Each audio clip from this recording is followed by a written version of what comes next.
ঝাড়ফুঁক, প্রথমত ঝাড়ফুঁকের দোকান খোলা বেদাত, বুঝলেন কিনা? ঝাড়ফুঁকের জন্য বসে গেলাম, এটা বেদাত, এবং এটা জায়েজ না, হারাম।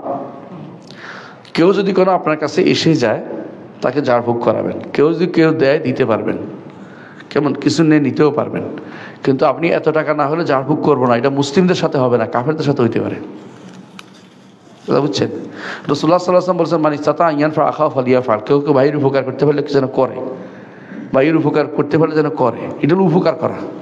একজন মানুষের উপকার করে দেয়, তাকে ফোন দিয়ে দিলে যে ভালো হয় করবেন, এটার বিনিময়ে টাকা দিতেই হবে নির্ধারণ করা, এটা ইয়ার খেলাফ, এই মানবতার খেলাফ, মরুগতের খেলাফ, এটা শারঈ দৃষ্টিভঙ্গির খেলাফ। এখন আপনি যেটা বলছেন যে দ্বীনি ইলমের অন্তর্ভুক্ত নয়, কি একটা হাদিসের কারণটা করে, হাদিসটা কি জানেন? রাসূলুল্লাহ সাল্লাল্লাহু আলাইহি ওয়াসাল্লাম সাহাবীরা যাচ্ছিল, এই পথে যাওয়ার সময় দেখছে এক লোককে সাপে কামড় দিছে, তো বলছে ঝাড়ফুঁক করলে, সাপে কামড় দিলে আমরা ঝাড়ফুঁক করতে পারো কিনা, তোমরা বলে পারি, ফু দিছে, তো তারা এতগুলো দিচ্ছে, কিন্তু এগুলো আগে চুক্তি করছে, চুক্তি করে নেই, আপনি আগে চুক্তি কেন করেন? এই জন্য বলতে সমস্যাটা এটা। এই কেউ যদি দেয় দ্বীনি ইলমের ক্ষেত্রেও, কেউ যদি টাকা দেয় দ্বীনি ইলমে চলার জন্য, ভালো করেই জানে, মানুষ তো আকল আন্দাজ আছে না, আকল নাই, যে এই তালেবে ইলম আমার জন্য সারাদিন খাটতেছে, তো তারে আমি খাওয়ার ব্যবস্থা করবো না, তো এর খাওয়া বন্ধ হয়ে যাবে, মানুষ আর আসবে না, ইলম শেষ করবো, খাওয়া বন্ধ, হুজুরের বউ থাকবে না, এই অবস্থা যেন না হয়। তো এই জন্য অবশ্যই খেয়াল রাখবেন যে রুকিয়া শারঈয়া করা ভালো। রুকিয়া শারঈয়ার জন্য দোকান খুলে বসা ঠিক না, জায়েজ নেই, হারাম। আর রুকিয়া শারঈয়া অগ্রিম টাকা এত দিতে হবে, এটা হচ্ছে ব্যবসায়ী বা অমানবিক কাজ, এটা করা উচিত নয়। নির্দিষ্ট অঙ্কের টাকা, অনেকে বলে চাইতে হবে, এত এত হিসাব করতেছে বসে বসে। দেখি আমাদের কওমি অঙ্গনের হুজুররা কি করে, বসে বসে হিসাব করে যে এত পর্যন্ত চাইতে পারবে কেন, 100 ছাগল হিসাব করছে কত টাকা হয়। তারপরে এমনকি কেউ কেউ তাবিজ একটা দিয়া, নোয়াখালীর মঞ্জুর এলাহির এক চাচা আছে, তাবিজ একটা দিয়ে 1 লাখ টাকা লয়, ডাক্তারের মতো ফিস লচ্ছে। আচ্ছা, এগুলি সবই হচ্ছে অবৈধ কাজ, সলবদের এগুলি পাওয়া যায় নাই।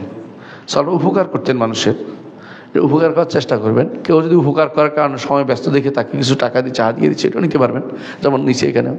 কিন্তু এটার জন্য এটার জন্য আগ্রহী হওয়া, যে আমি এটা করলে মানুষ আসবে, আমাকে এত টাকা দিবে, এটা করে হলে ব্যবসা, এই ব্যবসা যায় নাই, হারাম। পার্থক্য বুঝছেন তো?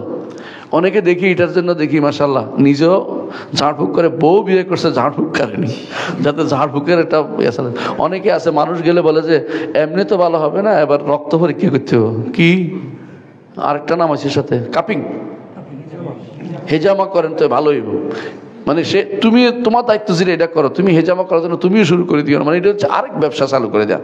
হেজামা এমনি জায়েজ, বুঝছি, তাই বলে তুমি মানুষকে বাধ্য করো। একজন আমাকে ফোন করছে একবার, আমি গেছি ওনাকে যে বিয়ে শাদী হচ্ছে না, হেজামা করেন, বিয়ে শাদীর সাথে হেজামার কি সম্পর্ক? আমি বললাম এটার সাথে কি সম্পর্ক? আমি তো জানি না, আমি নিজেও বিপদে আছি। হেজামার সাথে বিয়ের কি সম্পর্ক? মানে তার মধ্যে তার মতো হলো শয়তান ঢুকছে, এই জন্য বিয়ে, এরকম কথা হইলো। হেজামা হইলো এমন অসুখ যেটা মানুষের শরীরে হয়, এটার জন্য রক্তের সমস্যা থাকলে বের হয়ে যাবে। তো বিয়ে হচ্ছে না, হেজামা কেন করবে? এটার কোনো কারণ নাই। তারা যদি কোনো তাকে এই কেউ ক্ষতি করে থাকে, এটা করে তাহলে ঝাড়ফুঁক দেন, চলে যাবে। হেজামার সাথে সম্পর্ক, হেজামা হলো আলাদা জিনিস, হেজামা করাইতে হইবে, হেজামা করান, হেজামার জন্য মানে এটা একটা আলাদা ব্যবসা চালু করে দিয়েছে, এটা ঠিক না। হ্যাঁ, কেউ হেজামা করছে করবেন, আলাদা কথা, কিন্তু হেজামা করা কিন্তু এটা স্বাভাবিক সুন্নত না, বুঝলেন কিনা? মনে রাখবেন, মানে দরকার হলে করবেন। কেউ যদি মনে করে আমি হেজামা করান সুন্নত বারবার করাবেন, এটা কিন্তু ঠিক না। কেন বারবার করাবেন? রোগ নাই, শুধু হেজামা করাবেন কি জন্য?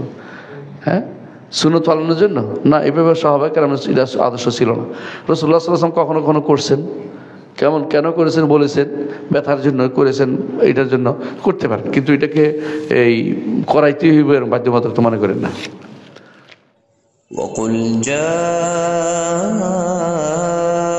الحق وزهق الباطل إن الباطل كان زهوقا